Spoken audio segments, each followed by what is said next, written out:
And welcome to Duckitt Orchids. We've been dying to get to show you these guys and their Cymbidiums.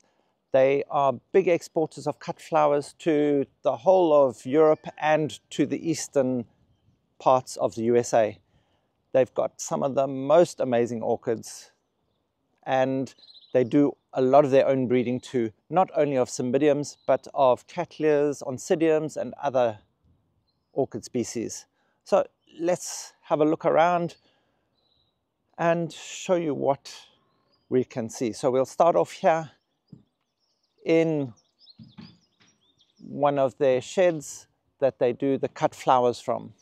So welcome to the Nature Company. If this is the kind of information you're interested in, please hit that subscribe button down below if you haven't already, and that notification bell to be notified of all our upcoming content so you don't miss out on a thing. So open greenhouse this way. So just a glimpse in already, and our mind is slightly blown. Just look at this huge array of flowering Cymbidiums. The sheer size of each of these blooms is incredible. This is at least the size of my iPhone, and that's a Pro Max, so we know how big that is. And if we look at these flower spikes, how long they are. This looks like it's at least 1 meter in length, and how many buds are available on each of these flower spikes. I'm speechless. What can I say? We have beautiful soft pinks to these creamy yellows onto slowly more whiter, all with slightly different markings on their lips. That's the variety, I think, here is just going to be astounding. Here we notice this is just a plain soft pink in that creamy white flower with the peach markings on the petals. We get here with slightly more spotted, and then we get to these bright, almost reds, like a pink red. And just wait till you do see the reds as well. And here's some amazing deep pinks. Just look at all these buds just waiting to burst open. And isn't that going to be a display? And if you look, these strings, they're slightly elastic, and what it is doing is they're using this to keep the flower spikes upright. This is for the flower markets. They sell a lot of flowers through to the EU and to Eastern USA. And that's what the majority of these Cymbidiums are grown for, is for the cut flower markets. And that's why you need those straight stems with a full set of blooms all the way around. So by keeping them upright, you're ensuring you're getting a even distribution of flowers and a nice straight stem. And it's after the years and years of practice, since Duckitt Orchids has been here since 1979. And obviously those years and years of experience have taught them how to do this better than most. Look at those sea of flowers.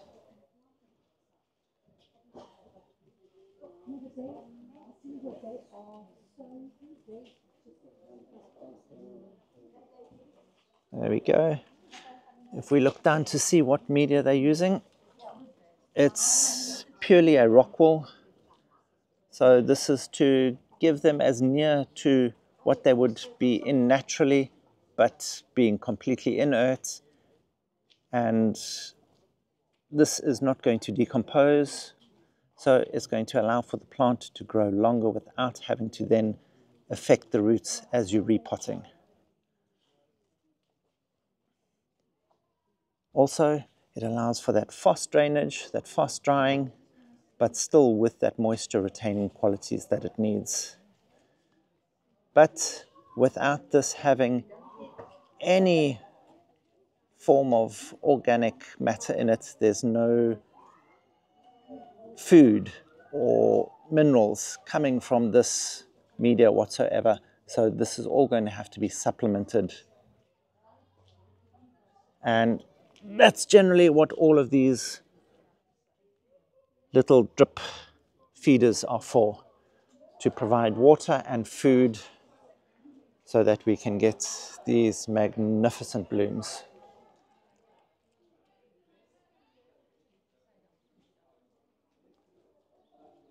We also have these top sprinklers here, but these sprinklers won't be turned on while there are flowers in the room, because otherwise you start getting spotting on the flowers, and if you're selling cut flowers, you'll never be able to sell them.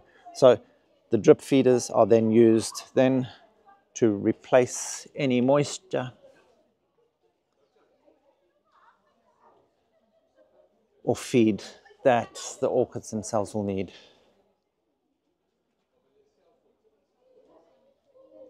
Just so many beautiful, beautiful colors. And as I say, the sizes of these flowers are just extraordinary. There we go. Do not drink fertilizer water. And then all these different yellows.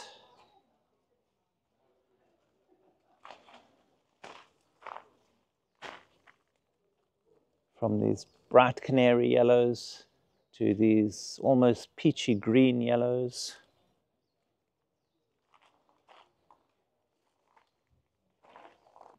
And there we go with those bright red lips. Perhaps the camera's not picking up the same color that you can see with your eye, but that is a striking red.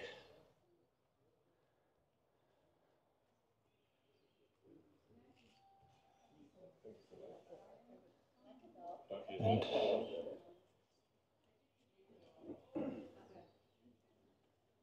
there's just more blooms on these Cymbidiums than you can shake a stick at.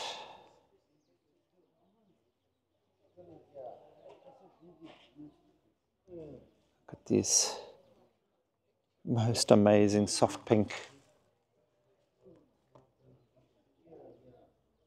Those nicely shaped and spaced petals and sepals, providing an excellent display.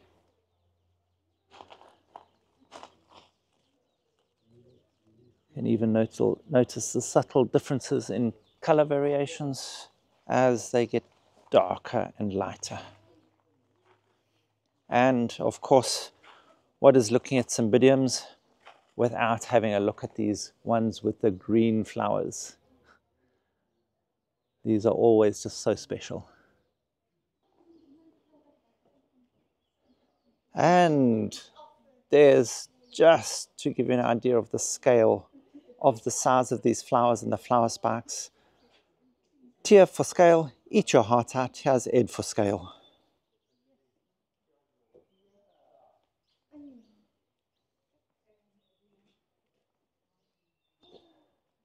And some more of these lighter greens. There's just the color varieties that they have here is just out of this world. And you can hear the rest of the people just oh my godding everywhere.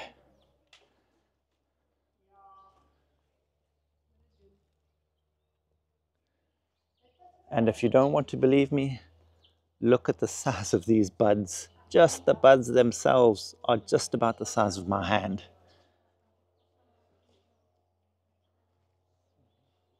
Oh yeah, look.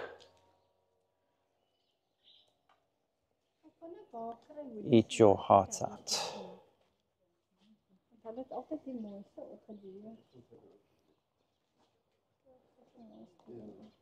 And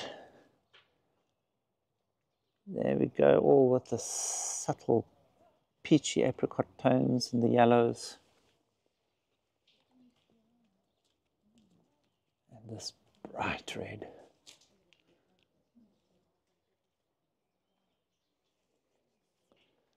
as we move down through more of the greens and into the yellows. And you can see further down there the oranges, but that's the exciting part to get to. Now we can see some of those subtle variations closer at hand. We have this soft buttercup yellows, stronger yellows with almost orange lips.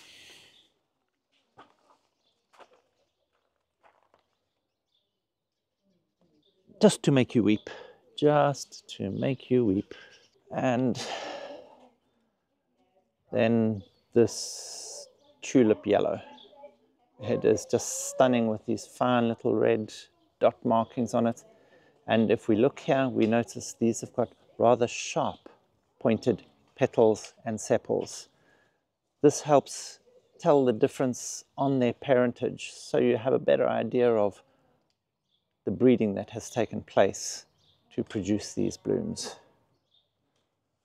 From these sharp pointed ones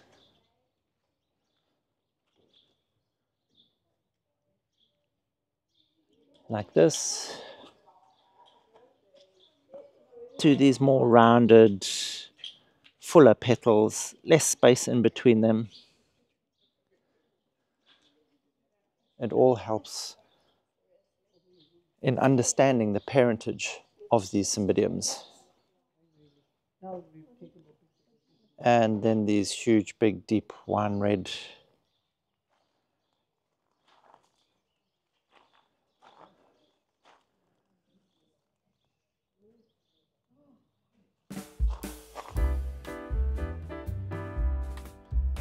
And there again we can see the difference in the breeding. It can just be from the very same seed lot, but you may get a more open flower as from one, and then a more closed bloom with slightly more rounded tips on the next. This is the wonders of genetics. And then it will be a matter then of the grower and the market to decide which they like the most, and then that will be the one that is propagated and sent out.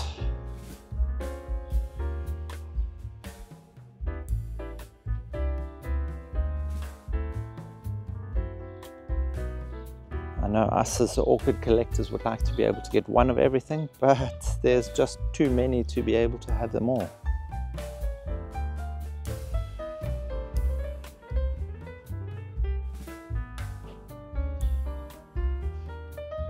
Certainly doesn't mean we're not going to try.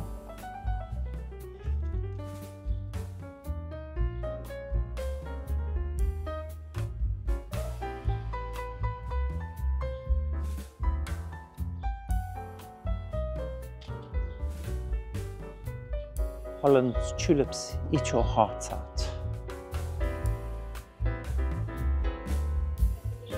Whoopsie. And so busy talking and walking and nearly missing. Look how long these spikes of flowers are.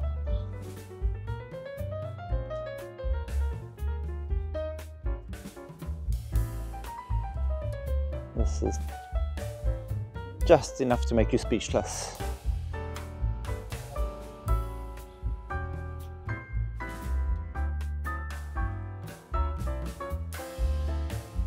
And here we have some of the newer colors that are becoming available with these almost rainbow colored appearance to the petals.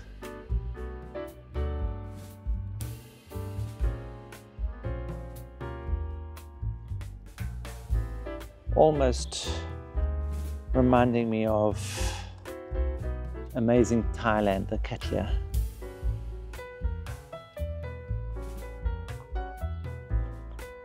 And look at this.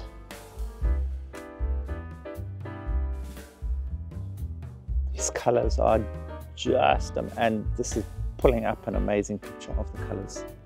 This color seems to like the camera. That is really amazing.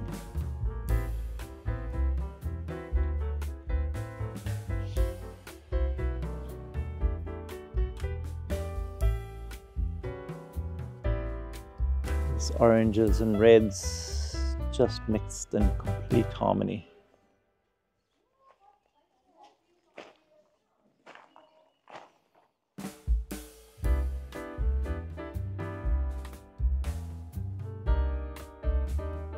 Believe it or not, that's a single flower spike.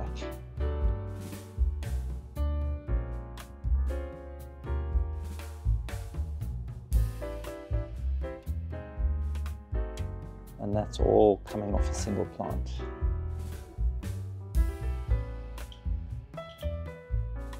And down the end there, we have the pure whites.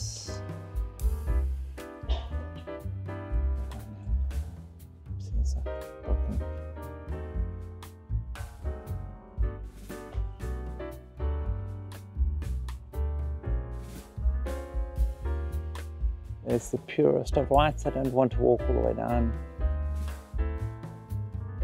and disturb the orchids. Isn't that amazing?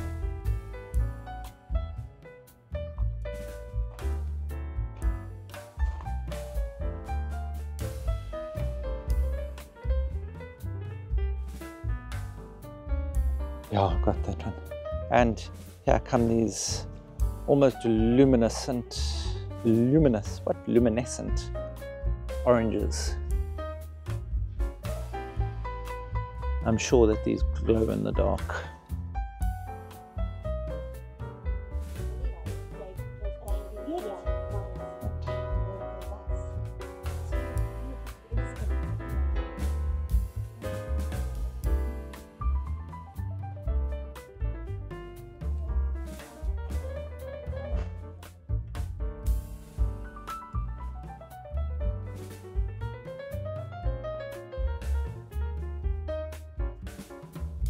And there's more proof of what different breeding from the same parents can do, producing this completely different flower from that when it's all in the same parental line.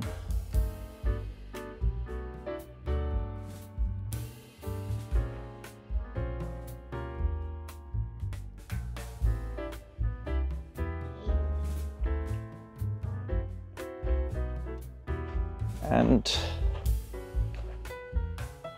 there's another variation.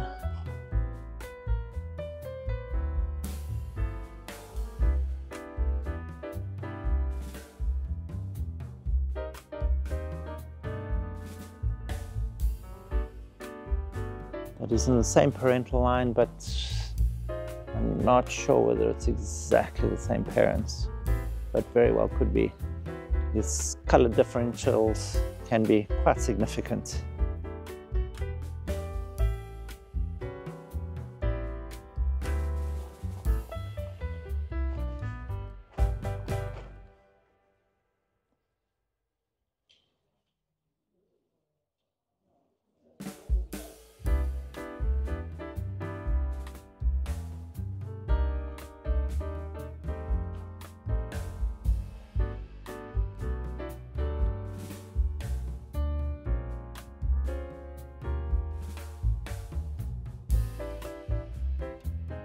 They start off this creamy yellow and open up to this almost creamy white. It's like soft whipped cream with strawberry ice cream.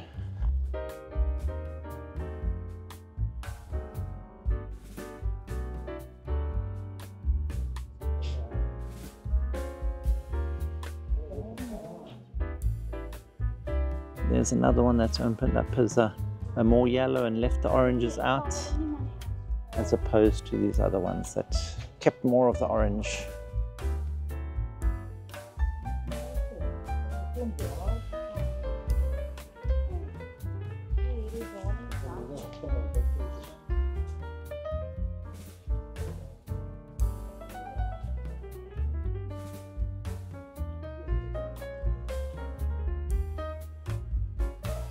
Just the most gentle pinkness on the tips.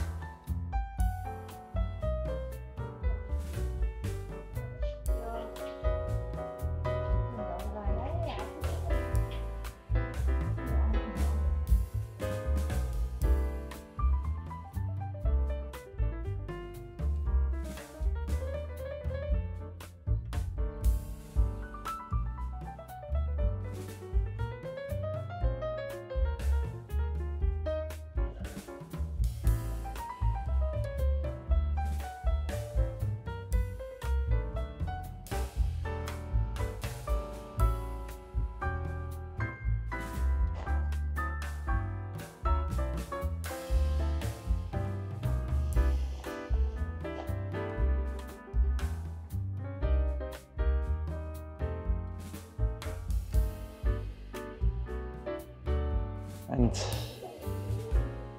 these are all just beginning to open up. Should have been lifting up to the names each time. I didn't. Okay. I don't know how many people will ask though.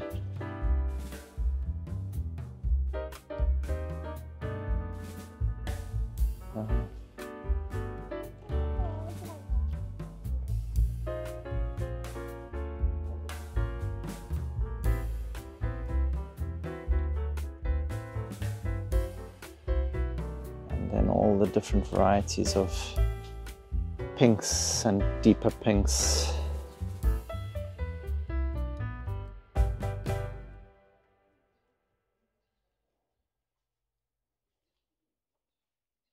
Nice, beautiful bright pink.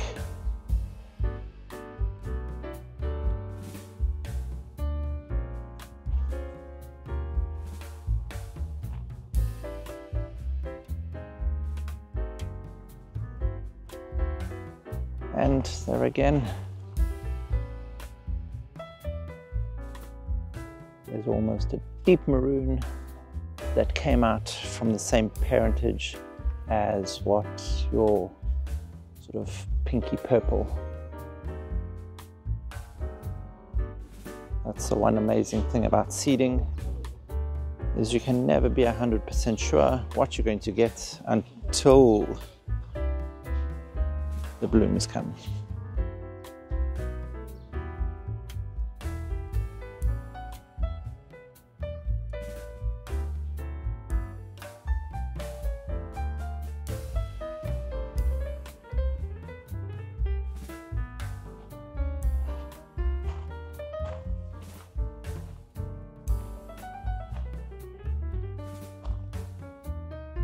And there we go, we see all those speckled markings, the more open flower shape.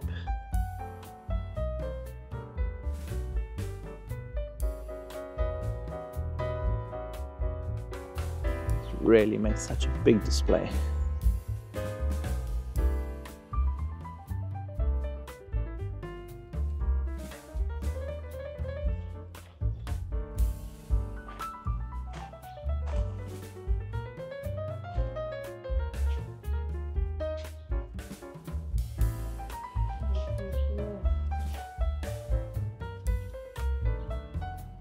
And the cup-shaped ones are still just as spectacular. Those fully closed in petals and sepals producing that rounded appearance. And those flowers are still monstrously huge.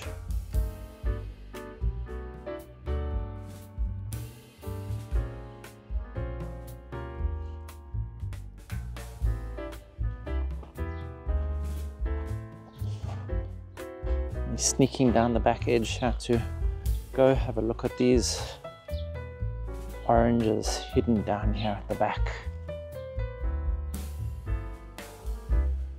These orange browns are just beginning to open, and these flowers are also going to be just ginormous. Seems to be a mixed bag down the bottom here. Some amazing stuff thrown in between.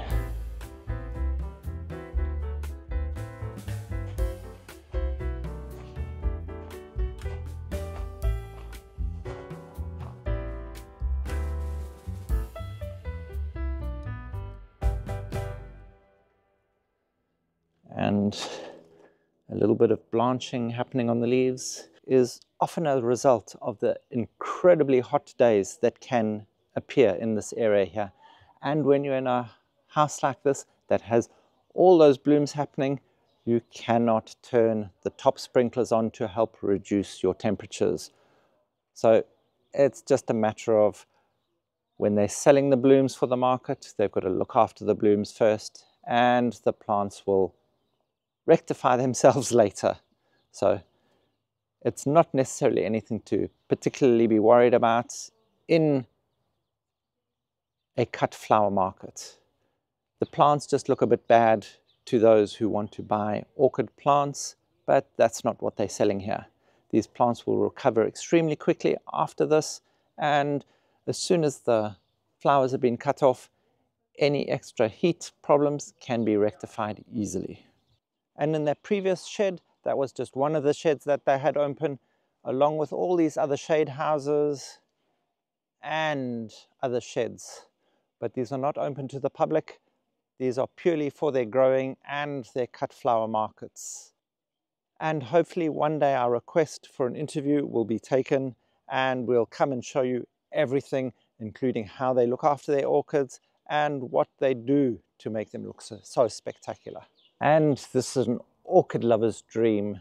It's a paradise, but it's only a dream for us walking through it. For those having to look after this, it's as much of a nightmare as it is a dream. To get these beautiful blooms takes a lot of work, but is so worth it. And thank you for watching. If you have found any of this information helpful, please hit that like button, hit that subscribe button down below, and that notification bell, bing bong, to be notified of all our upcoming content so you don't miss out on a thing. Help us grow as we help your orchids grow.